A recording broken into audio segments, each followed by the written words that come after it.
bonsoir. Bref, je vous salue tous dans le puissant, glorieux et merveilleux nom de notre Seigneur Jésus-Christ. Et si vous pouvez déjà informer aux autres que nous sommes déjà là, et s'ils peuvent se connecter et partager ensemble la parole de Dieu ce soir.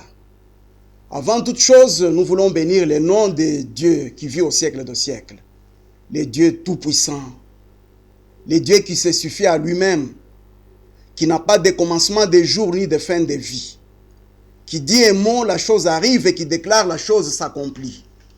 Que le nom de Dieu ce soir soit béni, et partout où vous nous suivez, que la grâce et la gloire de Dieu vous atteignent, que Dieu vous fasse du bien ce soir, dans le nom puissant de Jésus de Nazareth. Nous sommes en train de passer des moments compliqués sur notre planète. On dirait peut-être que la Terre s'est arrêtée, a cessé de tourner autour du soleil. On peut avoir l'impression qu'elle a complètement ralenti ou s'est arrêtée comme j'ai dit. Mais ce soir, je voudrais rappeler que si le monde entier est dans le confinement, il y a dans les cieux un Dieu qui ne peut pas être confiné. Un Dieu qui continue à agir en plein régime, dans toute sa puissance, qui reste disponible et qui a sa main puissamment tendue pour venir en aide à tous ceux qui espèrent en lui. Ce soir, nous voulons rappeler que Jésus et Jésus seul est la solution. Nous voulons parler de Jésus et la solution. Et avant cela, nous allons partager un texte dans les Saintes Écritures. Nous lirons dans le livre ou l'évangile selon Jean, Jean chapitre 9. Je vais faire la lecture à partir du verset 35. Je vais aller jusqu'au verset 41. C'est sur cette lecture que nous allons nous édifier ce soir et découvrir comment Jésus, il est la solution. À partir du verset 35, Jésus apprit qu'il l'avait chassé et l'ayant rencontré, il lui dit, « Crois-tu au Fils de Dieu ?» Il répondit, « Et qui est-il, Seigneur, afin que je croie en lui ?» « Tu l'as vu, lui dit Jésus, et celui qui te parle, c'est lui. » Et il dit, « Je crois, Seigneur. » Et il se prosterna devant lui. Puis Jésus dit, « Je suis venu dans ce monde pour un jugement, pour que ceux qui ne voient point voient, et que ceux qui voient deviennent aveugles. » Quelques pharisiens qui étaient avec lui, ayant entendu ces paroles, lui dirent, « Nous aussi sommes-nous aveugles ?» Jésus leur répondit, « Si vous étiez aveugles, vous n'auriez pas de péché.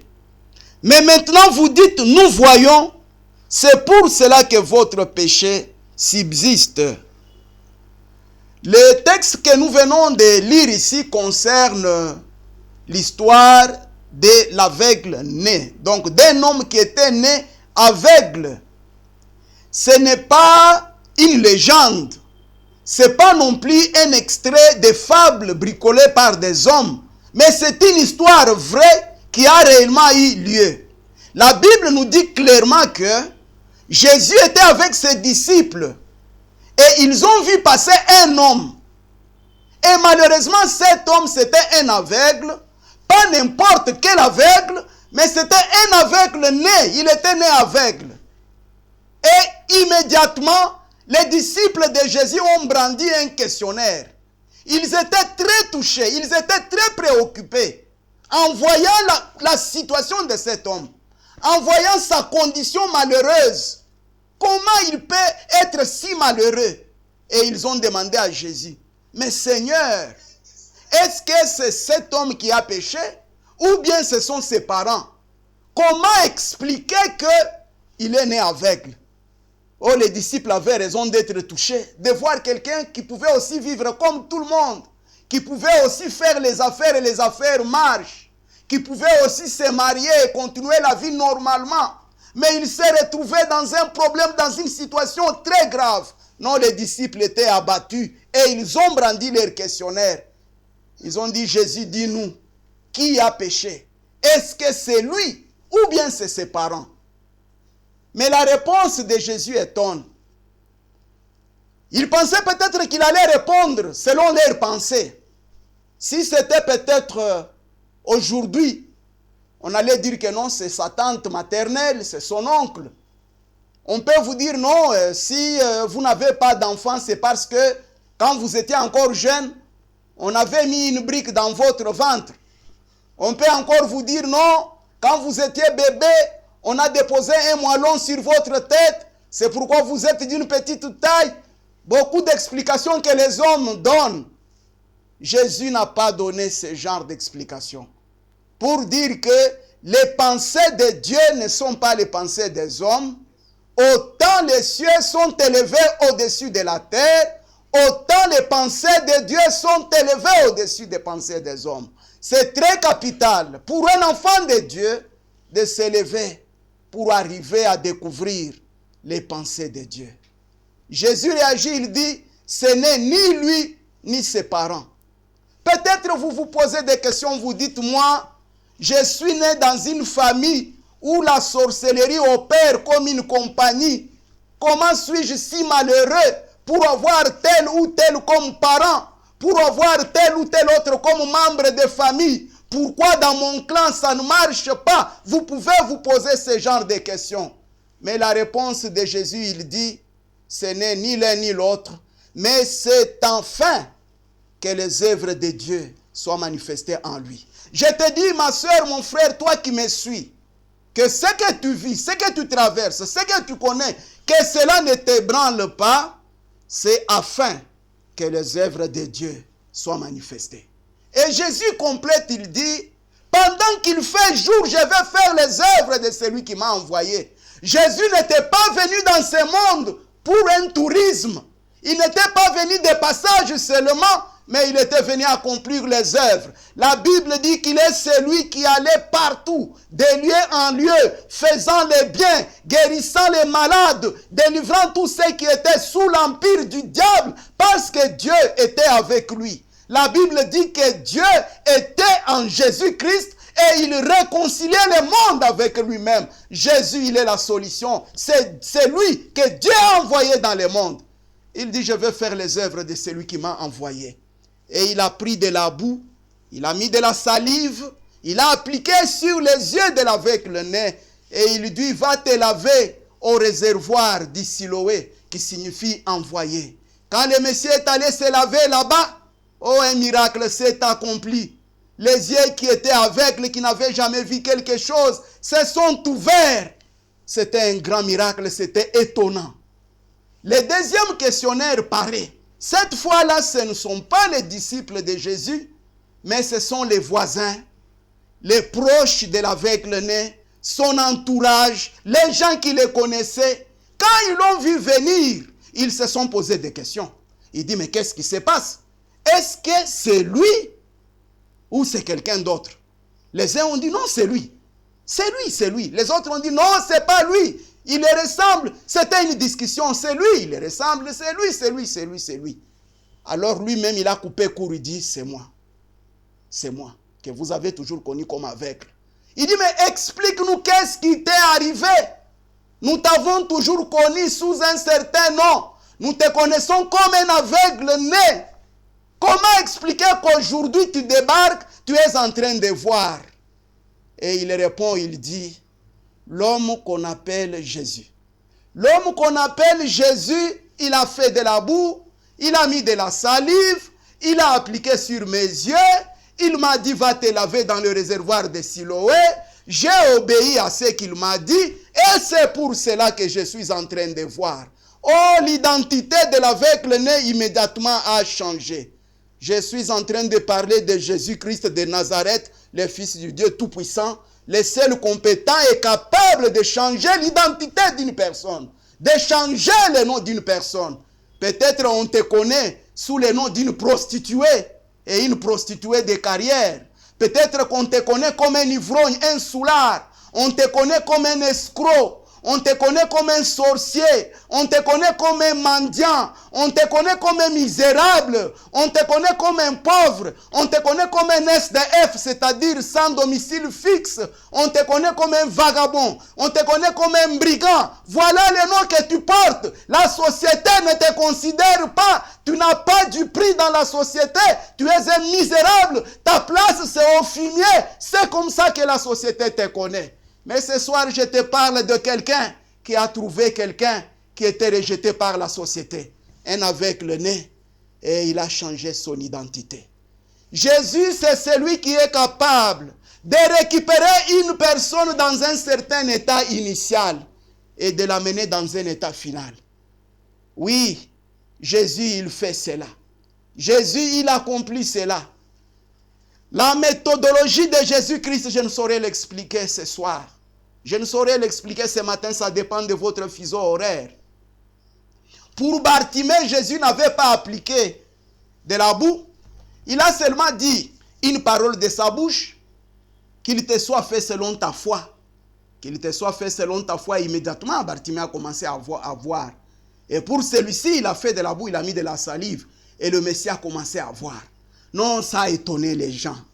Oh, qui peut faire des choses qui peuvent étonner le monde si ce n'est Jésus, Emmanuel, Dieu parmi les hommes. Il est la solution. Nous ne le flattons pas pour dire qu'il est soi-disant solution. Jésus, c'est lui la solution du monde. C'est lui la solution à ton problème. C'est lui la solution à ta situation. C'est lui la solution à ta maladie. Il est la solution à tout. C'est Jésus. Les gens du quartier étaient très étonnés. L'homme qu'on appelle Jésus, il a fait de la boue. L'homme qu'on appelle Jésus, et c'est pourquoi je suis en train de voir. Oh, la nouvelle s'est répandue comme une traînée de poudre. C'est arrivé jusqu'aux oreilles des pharisiens. Et ils sont venus voir. Ah, un aveugle né. Qui a fait ça? L'homme qu'on appelle Jésus. Et ils ont demandé, il a fait ça quand? Oh, c'était le jour de sabbat. Un groupe se tient d'un côté et dit, cet homme ne vient pas de Dieu. Cet homme ne vient pas de Dieu. Comment il ne respecte pas le sabbat? S'il était de Dieu, il respecterait le sabbat. Toujours dans le même groupe de pharisiens, les autres se lèvent, ils disent, non, trop c'est trop. Trop c'est trop. Un homme qui arrive jusqu'à ouvrir les yeux des aveugles, encore des aveugles nés. Non, non. Un pécheur ou qui que ce soit ne peut pas accomplir de tels miracles. En tout cas, il ne peut pas accomplir de tels miracles. Entre eux-mêmes, les pharisiens, il y a eu des divisions. Il y a eu un camp qui a dit que non, cet homme, il vient de Dieu. Parce qu'un pécheur ne peut pas ouvrir les yeux des aveugles. Les autres se sont acharnés sur les sabbats.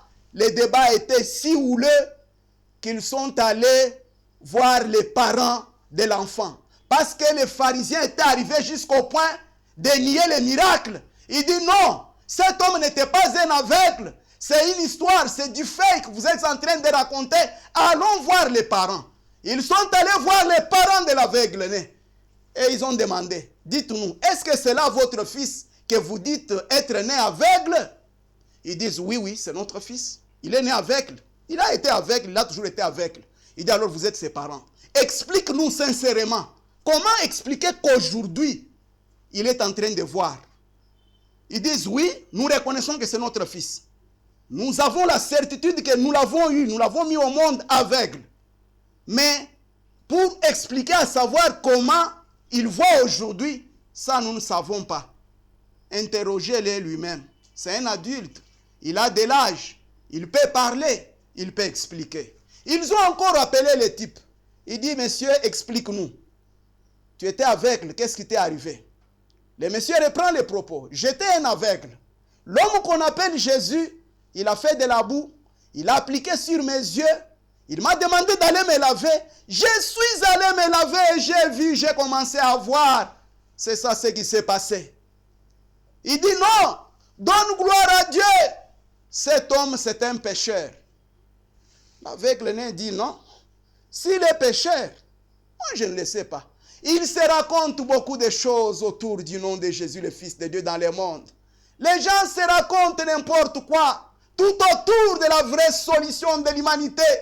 tout autour de celui qui est la lumière, qui éclaire les ténèbres, tout autour de celui qui ressuscite les morts et qui communique la vie. L'aveugle-né a dit, si les pécheurs, ce n'est pas mon problème, moi je ne le sais pas. Je connais au moins une chose. Je sais au moins une chose avec beaucoup de certitude. Je sais que j'étais un aveugle, mais maintenant je vois.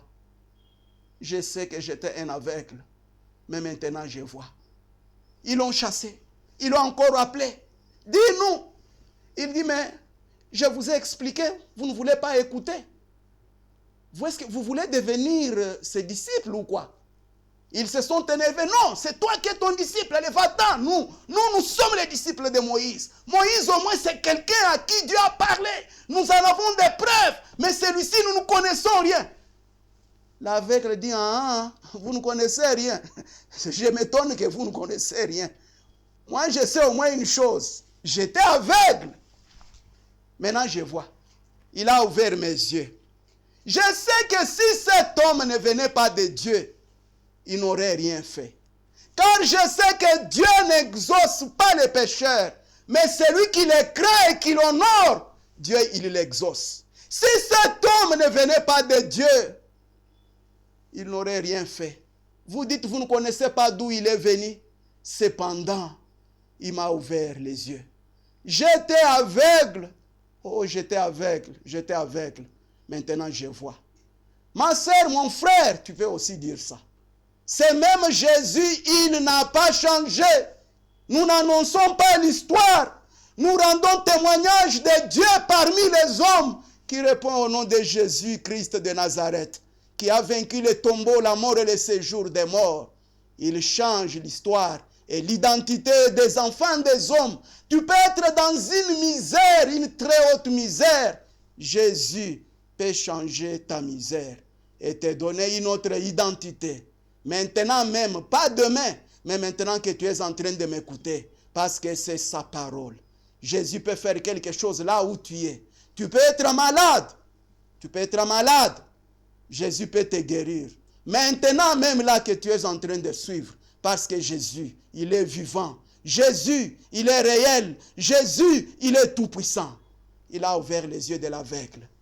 Et ces gens, les pharisiens, quand ils ont constaté cela, ils l'ont chassé des synagogues. Et Jésus a appris que l'aveugle-né a été chassé du synagogue. Et Jésus marchant, il l'a rencontré. Et c'est le texte que nous avons lu. Il dit, ils t'ont chassé du synagogue. Crois-tu au Fils de Dieu? L'homme dit, mais il est où ce Fils de Dieu là? Il est où? Moi je vais croire en lui. Jésus dit, c'est celui qui te parle. Celui qui te parle même, c'est le Fils de Dieu. Et Jésus ajoute que je suis venu dans ce monde pour un jugement. Je suis venu dans ce monde pour un jugement. Pour que ceux qui ne voient pas, qu'ils voient. Et pour ceux qui voient, deviennent aveugles. Et les pharisiens qui étaient là, ils ont posé la question, est-ce que nous aussi sommes-nous aveugles? Jésus dit, oui, si vous étiez aveugles, votre péché vous serait pardonné. Mais maintenant que vous dites que vous voyez, c'est pourquoi le péché subsiste. Je suis venu dans ce monde pour un jugement, pour que ceux qui voient deviennent aveugles. Pour que ceux qui ne voient pas voient. Oh, ça c'est trop fort et c'est comme ça que Dieu opère. C'est comme ça que Dieu agit. Qui est celui qui voit? C'est celui qui pense que par lui-même, il peut faire quelque chose.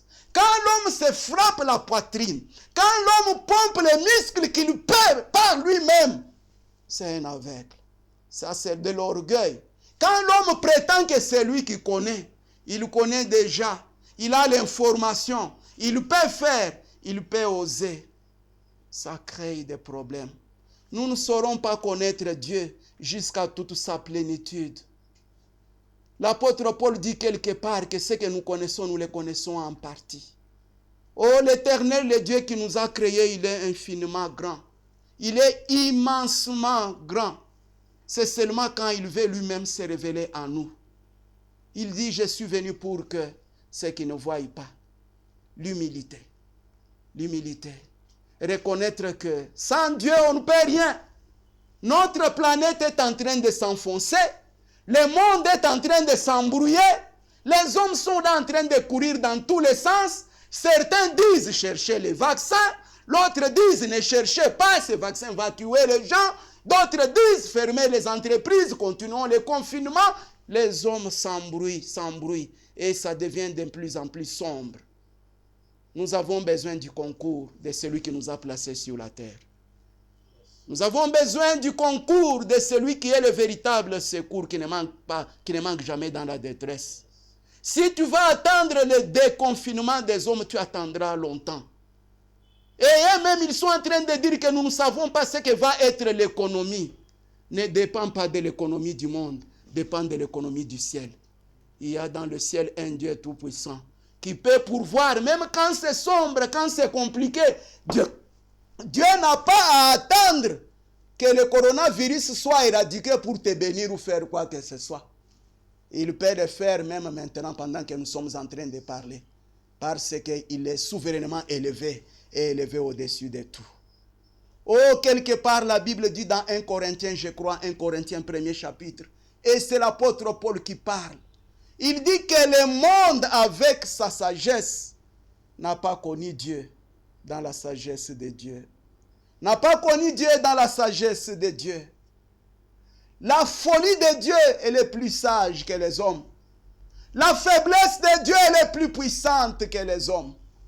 Le monde avec sa sagesse n'a pas connu Dieu dans la sagesse de Dieu. Ésaïe s'est écrié des siècles avant. Qui a connu, qui a cru à ce qui nous était annoncé? Qui a reconnu les bras de l'Éternel? Il s'est élevé devant lui comme une faible plante. Comme un rejeton qui sort d'une terre desséchée, il n'avait ni beauté ni éclat pour attirer nos regards. Oh, cet homme de douleur qui est habitué à la souffrance. Il était difficile que les pharisiens, les scribes, les docteurs de la loi découvrent la faible plante. Dieu ne les avait pas y passé.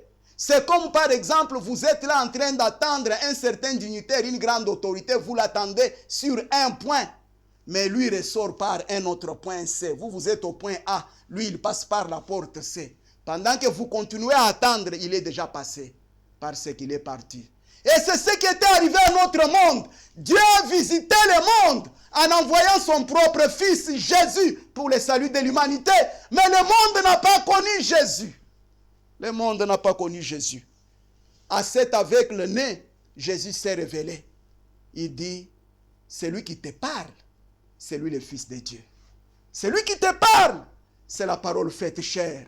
C'est la véritable lumière qui, entrant dans le monde, éclaire tout homme. Et à tous ceux qui l'ont reçu, il leur a donné le pouvoir de devenir enfants de Dieu. Oh, il est écrit que tous les prophètes rendent de lui le témoignage que quiconque croit en lui reçoit par son nom le pardon des péchés. La repentance et le pardon sont annoncés dans le nom de Jésus de Nazareth. Oh, ce grand nom, ce puissant nom, ce nom qui secoue le monde entier, ce nom qui bouleverse même les cieux, ce nom qui est adoré dans le ciel, sur la terre et sous la terre. Dieu s'est révélé en humanité dans la personne de Jésus-Christ. L'aveugle-né avait changé d'identité. Oh, dans l'Ancien Testament, je me rappelle de Jacob. Cela se trouve dans Genèse chapitre 32 et le 10e verset. Jacob donne son témoignage. Il dit, j'ai traversé ce Jourdain avec mon bâton.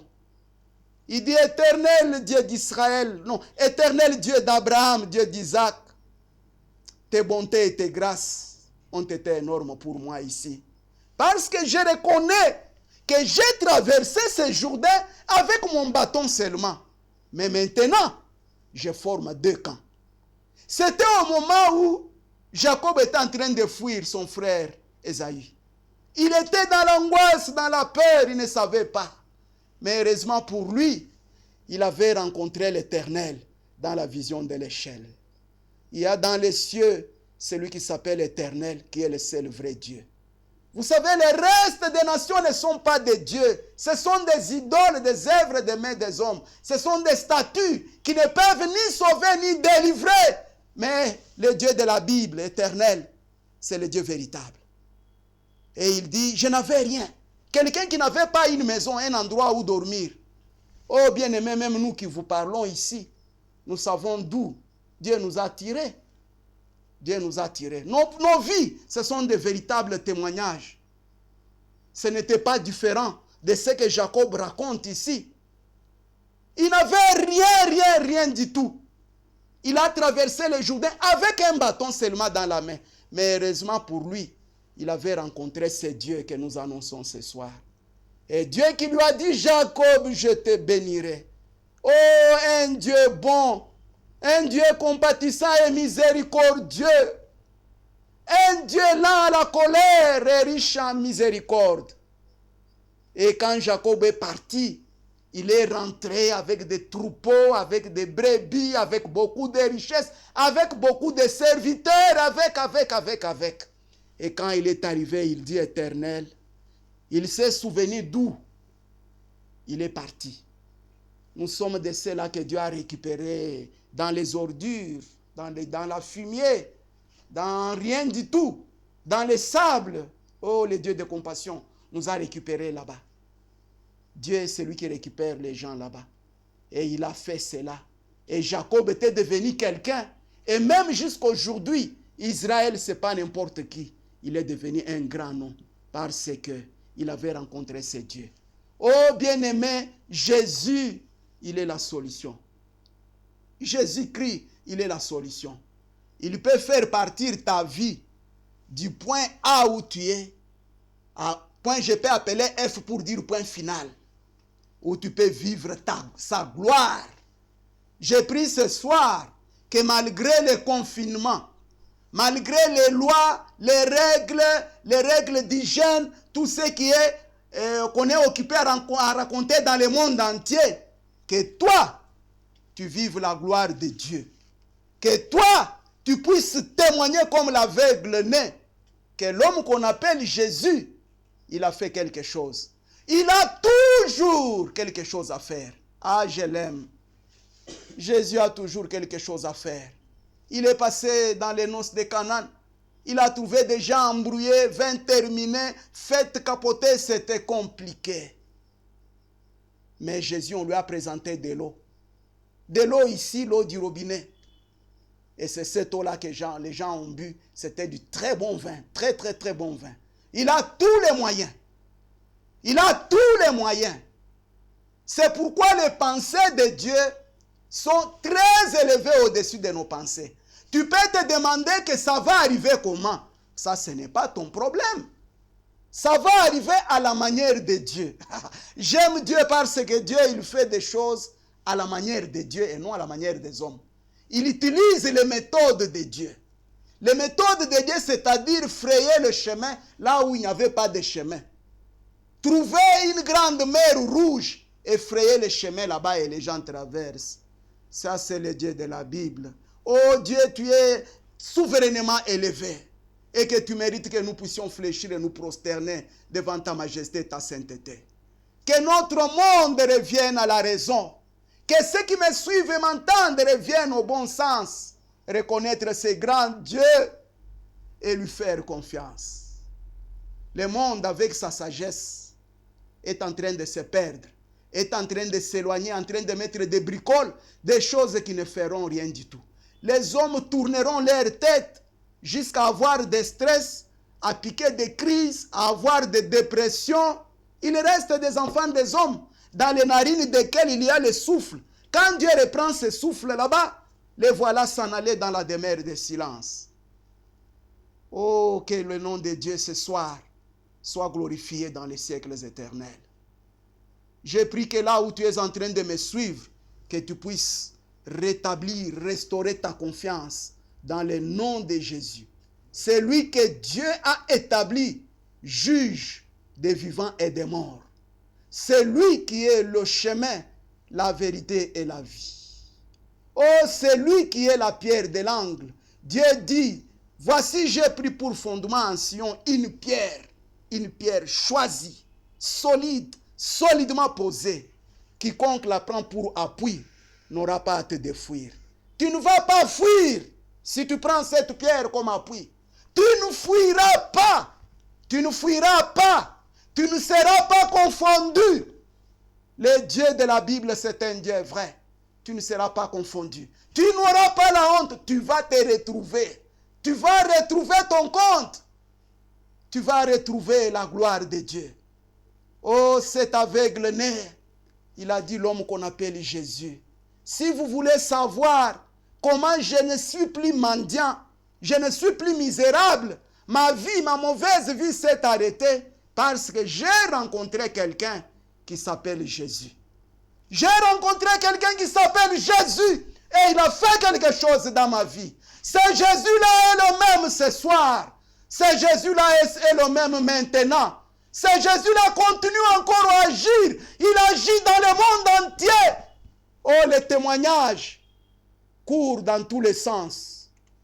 Quiconque lui fait confiance, quiconque croit en lui, il vit le miracle. Il vit la gloire et la grandeur de Dieu. Jésus a ouvert les yeux de l'aveugle-né. Ne te préoccupe plus de ta famille, de ton clan, des membres de ta famille. Oh, c'est mon oncle qui m'a fait ça, c'est ma tante, oh, c'est l'ami de l'oncle. Toutes ces histoires, c'est afin que les œuvres de Dieu soient manifestées dans ta vie. Tu peux ouvrir les portes pour que les œuvres du Dieu des cieux se manifestent. Et les œuvres de Dieu, c'est quoi? Que ceux qui te connaissent, ceux-là qui ont vécu avec toi, puissent dire, est-ce que c'est toi ou bien c'est une autre personne? Et tu vas leur dire que non, c'est toujours moi, mais il s'est passé quelque chose. L'homme qu'on appelle Jésus a fait quelque chose. Oh, que le nom du Seigneur soit béni et glorifié ce soir. Il est la solution à notre problème. Si jamais tu n'as jamais donné ton cœur ou ta vie à Jésus, tu peux le faire. Mener sa vie sans Jésus-Christ, c'est très grave, c'est plus grave qu'avoir le coronavirus et être même devant des respirateurs. Mener sa vie sans Jésus, c'est plus sévère que souffrir du cancer. Mener sa vie sans Jésus, c'est plus misérable que n'importe quoi. Parce que si la mort te croise sans Jésus, tu es perdu pour l'éternité. Mais si tu as Jésus, tu as la perle des grands prix. Tu as des garanties pour la vie ici sur la terre. Et même l'éternité, tu l'affrontes sans stress ni dépression. Tu entres dans la joie éternelle. Parce que Jésus, c'est lui la porte des brebis. Que le Seigneur de gloire bénisse sa parole. Nous ne nous fatiguons pas de mener cet appel. Si tu es là et que tu veux donner ton cœur à Jésus, tu peux le faire avec moi. Tu peux le faire avec cette prière simple. Tu vas répéter avec moi ces paroles et Jésus va entrer dans ta vie. Si tu ne l'as jamais reçu comme Seigneur et Sauveur de ta vie, tu peux le faire avec cette courte prière. Le Seigneur qui te voit. Moi, je ne te vois pas, mais le Seigneur, il te voit. Dans ta maison, là, il est à côté de toi. Dans ta chambre à coucher, là, il est à côté de toi. Dans ton véhicule, il est avec toi. Peut-être tu es dans ton salon, je ne sais où, le Seigneur est avec toi. Il attend seulement que tu ouvres la porte du cœur et il va entrer. Nous allons fermer les yeux et nous allons élever nos voix pour invoquer le Seigneur Jésus dans notre vie. Tu répètes avec moi, Seigneur Dieu Tout-Puissant, oh, je me reconnais pécheur. J'étais en train de mener ma vie seul. Ce soir, j'ai entendu ta parole. Je vois que je ne peux rien. Je ne peux pas faire face au lendemain. Ce soir, j'ouvre la porte de mon cœur. J'accepte Jésus-Christ comme mon Seigneur personnel et comme mon Sauveur. Jésus, entre dans mon cœur. Jésus, entre dans mon cœur. Sans toi, je ne peux rien faire. Jésus, pardonne tous mes péchés. Jésus, lave-moi dans ton sang précieux. Jésus, change ma vie. Jésus, sois mon ami fidèle. Merci beaucoup, Seigneur, parce que tu m'as pardonné et que tu es entré dans ma vie. Que ton nom soit glorifié dans le nom puissant de Jésus. Bien-aimé, si tu as fait cette prière-là, Jésus est avec toi. Tu peux aussi vivre la gloire et la grandeur de Dieu. Je vais prier pour vous d'une manière générale. Que le Seigneur de grâce vous soit favorable. Nous allons prier. Père éternel, Dieu tout-puissant, tu as fondé les cieux, la terre, la mer et toutes choses. Ton règne éternel n'a pas de fin. Nous n'avons jamais entendu parler qu'il y ait un autre Dieu comme toi. Éternel des armées, notre Dieu. Ce soir, nous recourons à toi. Ce soir, nous crions à toi. Ô Éternel, notre monde est dans les problèmes. Avec le confinement, avec la pandémie, avec l'économie. Seigneur, nos regards sont tournés vers toi. Car ce qui est impossible aux hommes sera impossible à toi. Tu es le Dieu des miracles. Tu as toujours fait des miracles. Même aujourd'hui encore, Seigneur, je te prie d'agir. Étends ta main, Seigneur, et touche ma soeur, touche mon frère, quelle que soit la maladie qu'il a. Que ta main, Seigneur, le touche ce soir, au nom puissant de Jésus de Nazareth. Quelle que soit la maladie, Seigneur Jésus, il est écrit que par tes meurtrissures, nous avons la guérison et le châtiment qui nous donne la paix est tombé sur toi. Tu as payé ce prix à la croix du calvaire. Que mon frère soit guéri, soit libéré au nom de Jésus de Nazareth. Que ma soeur soit guérie, qu'elle soit libérée au nom de Jésus de Nazareth. Seigneur, je viens prier pour la situation financière. Je viens prier pour les différents besoins qu'ils ont.